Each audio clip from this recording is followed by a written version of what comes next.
On tonight's show, we launch into 2001 with a ludicrously serious tactical shooter, Delta Force. We try our hand at a bit of bounty hunting with this beefcake in HeadHunter. And we get a taste of Alex's wrath in the latest Final Fantasy incarnation, number 9. But first, let's find out what's happening in this week's gaming news. Capital Interactive, the online wing of Capital FM, have launched a brand new web-based radio station, codenamed Enrage. This is the first of many online stations targeted at niche audiences on a national scale. Of which one is gamers who want to funk up the fragging action with some banging tunes, the kind of stuff you don't normally get to hear on mainstream radio. Aimed at 18 to 25-year-olds, you'll be able to stream your music whilst playing your games, although you may suffer a little bit of lag. When broadband becomes more commonplace in the home market, you can bet online radio will be smoother, sharper, and definitely hype up the solo gaming experience. And if you like what you hear whilst online, you can always click and buy the selection. It seems game-to-movie tie-ins are flavour of the month, what with Lara poised to bounce onto celluloid, Resident Evil getting the Hollywood makeover, and now Nightmare Creatures is hacking and slashing its way onto cinema screens. Now, you'd have thought that with the gothic overtones of the game, that they would have found a director with similar feelings about dark back alleys. But no. It seems Hollywood prefers the lighter touch and have pegged Ralph Zondag, who recently directed Dinosaur, to get mucky with Nightmare Creatures. We only hope that they don't do a full kiddie makeover with an all-singing, all-dancing cast of pseudo-screwed-up goths. Like me. And finally, it seems road rage, train rage and pavement rage have been joined by another moral panic fueled by recent public anger at the scandalous PlayStation 2 launch. Leaving thousands of gamers out on a limb this Christmas by dramatically undersupplying retailers with the new console. Kevin Mamtip from Hyson Green in Nottingham left a local games establishment after receiving his pre-ordered PlayStation 2 on Christmas Eve. Lurking in the shadows of the bustling high street were 3 venomous old bats intent on stealing young Kevin's pride and joy. At approximately 17:03 hours, the vicious wenches brutally attacked Kevin and disappeared into the crowds with the booty. If you or anyone you know has any information that could lead to the apprehension of these old-age crusty perpetrators, then do let us know. Phone us here. Time now to enter the heavens with Alex and Final Fantasy IX.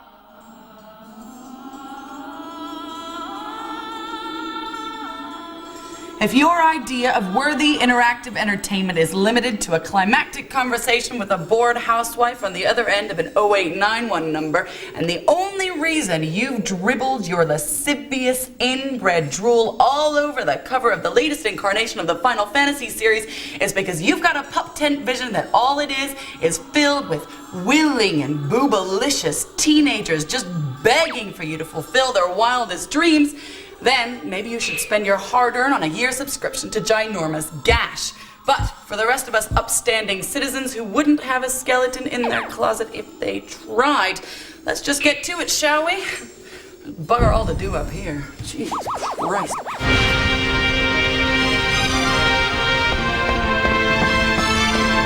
Yes, it's true, all you mint-sucking anoraks with your collars buttoned tight. Final Fantasy IX is about to incarnate on European shores.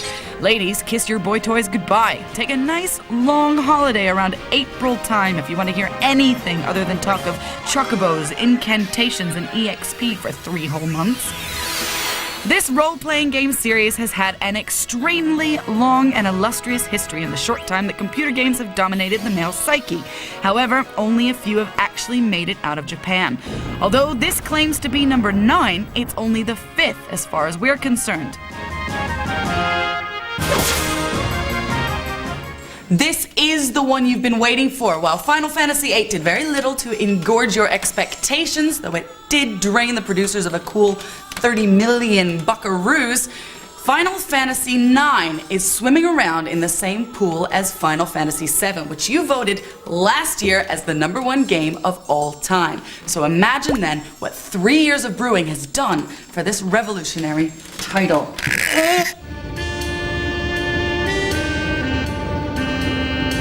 There's a big-eyed blonde dude named Zidane with no apparent footballing talent whatsoever. He's gone bonkers over a 16-year-old princess who's suffering from teen angst and the desire to break free from her overwhelming mama. Luckily, Zid's been sent in with a band of trusty outlaws to kidnap her and take her elsewhere.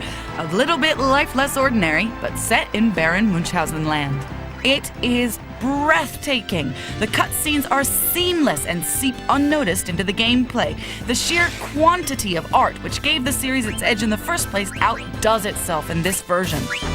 In terms of gameplay, the Final Fantasies have never really veered from the path. It's more like a serial, a sequel that you've just got to buy because the formula works so well. If you've played one, or even if you've played Pokemon, you'll know how it works. It's still all about wandering around, looking for a fight so you can get more experience and more money. You brutes. Of course, spellbinding, soap opera, and monsters prevail. And sometimes the situation calls for a little paranormal activity. Final Fantasy #9 is here to give you chills of satisfaction come April. Time now to take a look at what's available to buy right now on this week's shop shelf. Speed Devils, another racing game. Yes, the opportunity to go round and round and round and round a circuit must be mighty tempting for the hamster in all of us. And because it's a Dreamcast game, you can also go online to spin that wheel the globe over. Pick your national car from Minis to Alfa Romeos and get to it.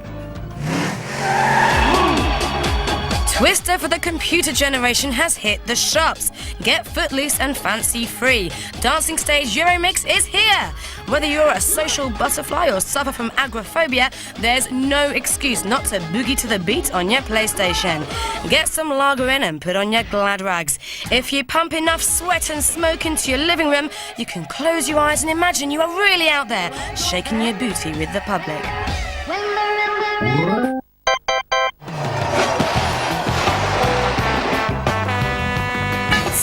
Banging away at cool borders on your old grey PlayStation? Desperate to see some white powder trails under your nose instead of all the old-style white blocks? Then you might want to consider this title, ESPN Winter Cross Games, available now for the PlayStation 2, with all your usual mix of boards, bored dudes, and big, big air. Thinking about the shite title, though.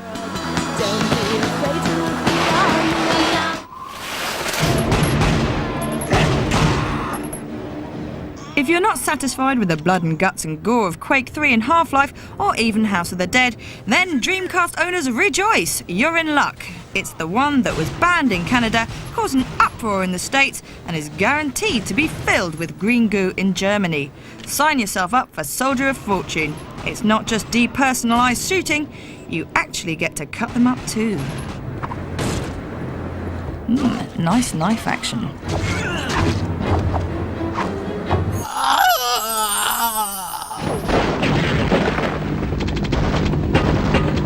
Not the theme tune to the currently underproductive band Blur, Half-Life is the legendary first-person PC shooter now available on Dreamcast.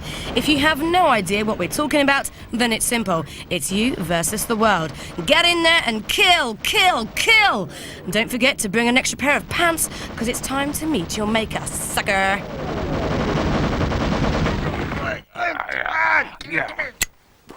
Do you recognise yourself in the following scene? You like to go out drinking with your mates, and often you'll find your eyes meeting with a member of the opposite sex from across a crowded room. That booty bounty will be yours. So you break off from the main pack and wend your way across the dance floor, all the while avoiding the toppling tipple and the rumpled rumps of ageing cronies, and keeping a keen eye on your prey.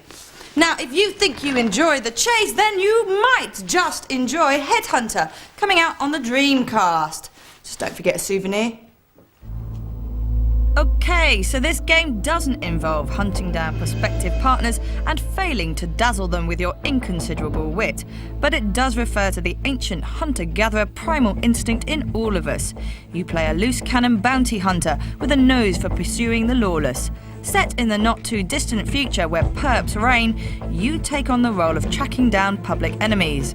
Inspired by action films and games such as Shenmue, Resident Evil and Metal Gear Solid, this has been designed with the consoles firmly in mind. But the question begs, why do the characters look like leftovers from an 80s blue oyster bar? They come complete with stubble, overtoned muscles and a preponderance towards t-shirts and black leather. And in typical gaming fashion, where will you find them? Well, the toilet is always a good place to start looking. Perhaps this is a headhunter of a different kind. George? But man cannot impress by leather-clad legs alone. He must have a hot, throbbing hunk of metal between them to be a truly successful cruiser.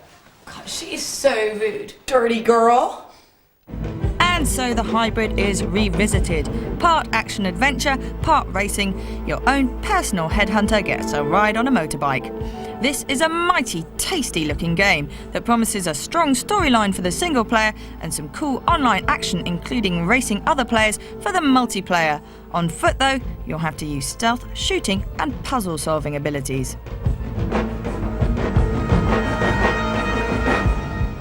In true Knight Rider style, you'll also get an assistant who'll give you information and cheats and might even contact you via your VMU, acting as a bleeper. More details on the game are very hush-hush, but where Driver failed in its mediocrity, Headhunter might just succeed.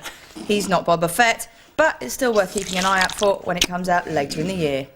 Video game, video game, video game, video game, video game. It's all you can think about. It's all you can talk about. Problem is, nobody pays the slightest bit of attention when you go off on one about uploading and downloading brand new skins for your Quake 3 Team League Table Championships. If you feel that you've got something to shout about, but also feel that nobody's listening, then hey, why not bend our willing ears?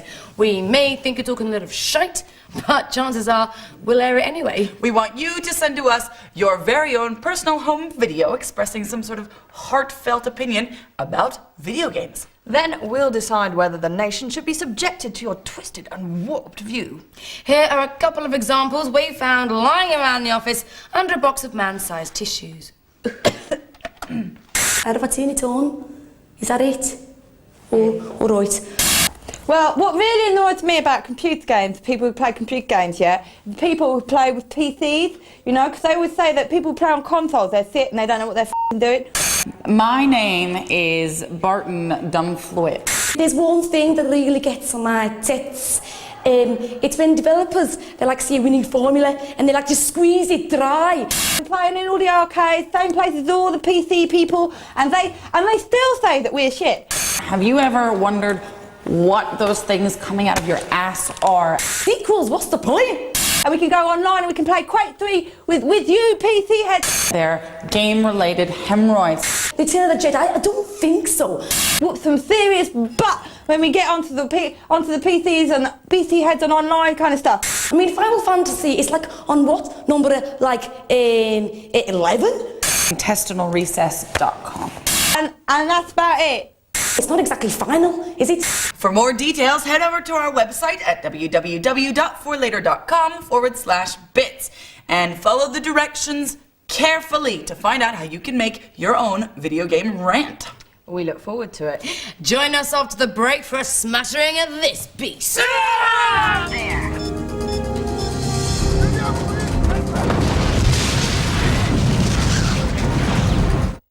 Welcome back to Bits! Stand up straight, you useless piece of dried up poodle's piss! Tell us what's coming up next. Ma'am, yes ma'am! Coming up, we'll be taking a look at the future according to video games. I'm talking about now, you damn what's coming up now, you useless piece of cloth-touching poo! Ma'am, yes ma'am. Coming up right now, you're going to be dishing the dirt on the new PC title, Delta Force. Dirt? I'll give you dirt, jump and give me 50! If you're hankering after a bit of governmental war-based paranoia, the stuff of Robocop and Terminator, well, I got good news for you, because they're no longer just the movies. US Special Forces have gone high-tech, and a little more finesse is required from soldiers these days. This is serious shit here. You want the truth? You can't handle the truth! So just play Delta Force Land Warrior instead, you big wuss. At objective grave and provide security to the extraction point. Roger that, King 6. The third in the Delta Force series, this game is known for its sensitive terrorist and commando operations. It's harsh but true to life one-shot-will-kill ethos, no handy Lara medipacks here, and a feel for the great outdoors with long-range sniper action. But the games were ridden with complaints. The lack of accelerated 3D card support meant poorly pixelated landscapes, there were no indoor arenas, and the artificial intelligence was, well, not very intelligent. This time round, they're set to improve on all the niggly irritations you perfectionists whinge on about. And quite right too. And it looks like they've succeeded, at least on most counts. You've still got vast outdoor battlefield scenarios, but also indoor arenas. They've certainly been adventurous with the locales, but the design, both outdoors and indoors, lacks any real texture or detail. It's certainly smooth, but pretty bland. King 6, Mako. I see the range. Gameplay is easy at first with the sniper scope allowing pinpoint accuracy of enemies. Though they don't seem to notice you at first, once spotted, it's hard not to get shot, so save your game regularly. Delta Force was always popular for its multiplayer options and this time has gone online. The game is also novice-friendly, bless them, because they've created arenas specifically for crap rankers. Run faster, you lard-ass pathetic pishers! You so smart bombers, take heed. This game is one serious son of a gun. Delta Force Land Warrior is coming out for PC heads only in February. Time now for a rather seasonal-inspired top 5. You'd think that global warming would be a good thing for countries with shite weather like England, Scotland and Wales. But no, in a stroke of comic irony, the wettest countries just keep getting wetter. So unless you're into canoeing to work, it's time to say goodbye to good old Blighty. You're cold, bored, broke, wet, white and fat. Time to take a virtual trip to sunnier shores. Our top 5 holiday destinations in video games. First up, if there's one game to whisk you away to foreign fancies, it has to be the atmospheric jungles or deserts of the Tomb Raider games. From the Great Wall of China in Tomb Raider 2 to the lush tropics of India in the incredibly long Tomb Raider 3 to the exotic ruins of Egypt in Tomb Raider 4. If you're feeling a slight lack of vitamin D and are nearing suicide, it's because you're sun-starved, so get your white pimply butt over to the debauched, hot, heady and positively glowing Las Vegas, courtesy of Driver 2. It once was a glamorous sport that only the rich and well-to-do could do. But now any old Tom, Dick, Harry, Sharon or Tracy can have a go. So why not dash off for a quick weekend on the piste? Crazy Taxi on the Dreamcast has little regard for the highway code and puts you in charge of the city for once. This mayhem-driven game is the perfect antidote for winter blues and a bitter, bitter hatred for public transport. If you're the type who fancies a holiday into the dark, twisted depths of your mind, then take a trip with the severely grim Silent Hill. In true Kafkaesque style, the story sees Harry and his 7-year-old daughter on their way for a seemingly pleasant trip to the well-known holiday destination of Silent Hill. Hear ye, hear ye, hear ye! All of us have done really bad shit. Gather round, the omens have surfaced, and the end of the world is most certainly nigh. Grab the sun lounges on the SP-15, cause hell, it's gonna get hot around here! In the immortal words of every dumb blonde in every disaster movie ever, are we all gonna die? Us humans have always looked deep within the dank cesspools of our minds to figure out what the frick is gonna happen to us in the future. For years, the computer games industry has dropped hints and implied what the future holds like a trail of breadcrumbs in a big bushy forest. Once upon a time, we believed that by 2001, we'd be living with the little green men and their anal Red probes points. in their space stations on planet Zot. incorrect, but certain of these predictions do have an ounce of truth to them. Some of these crazy dreams really have come true, man.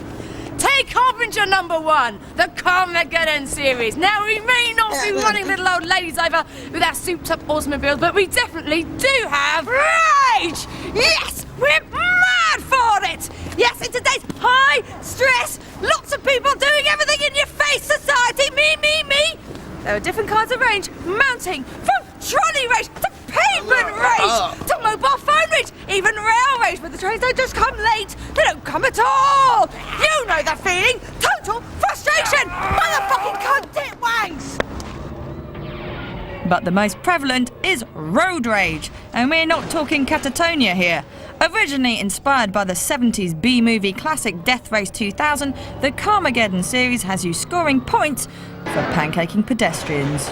In the film, the innocent and invalids upped your scores, but anyone will do in the game, including all the other cars. In fact, that's the point. They gave us Dolly the sheep people with toes for fingers, and now they're talking about manufacturing vats of meat using the single tissue from the butt of one chicken. Has modern science gone too far? To the PhDs, we are the final frontier. And with fair game to the mechanics too, in Deus Ex. You're an agent of UNATCO, a United Nations-sponsored anti-terrorist organization. But you're not all James Bond suave, getting away by the skin of your one-night stands. You've been implanted with itsy-bitsy enhancements that are wandering through your blood system, doing what Dennis Quaid did for Martin Short in Inner Space. No, not make you fall in love with Meg Ryan all over again, but give you that leg up over all the normal human beings. But it's not that implausible. There's already a dude out there with a microchip in his napper who can think what channel he wants to watch on TV. What's next? A man with child? But it's not all doom and gloom. Take a leaf out of Space Channel 5. It's bright, it's glossy, and most importantly, it's funky. Painting a peculiar picture of the not-too-distant future, this game takes the values of TV ratings wars to galactic proportions. The style of this game flirts outrageously with the swinging decade of the 60s. Did we all end up wearing silver moon boots? No. War has broken out. But we're not talking murder, rape and pillage. Oh no. Your success is measured by how good your TV ratings are. Drop below 10% and you'll never do lunch in this galaxy again. So it seems the fickle world of the media can either make you or break you. So sit pretty, sweetie, and keep smiling for those cameras. See? Not so far-fetched after all. Can you feel it? Can you? Yes, it's time for the competition. You want something for nothing? That ain't gonna happen, so listen up. If you want to get your clammy little hands on this WWF SmackDown bundle,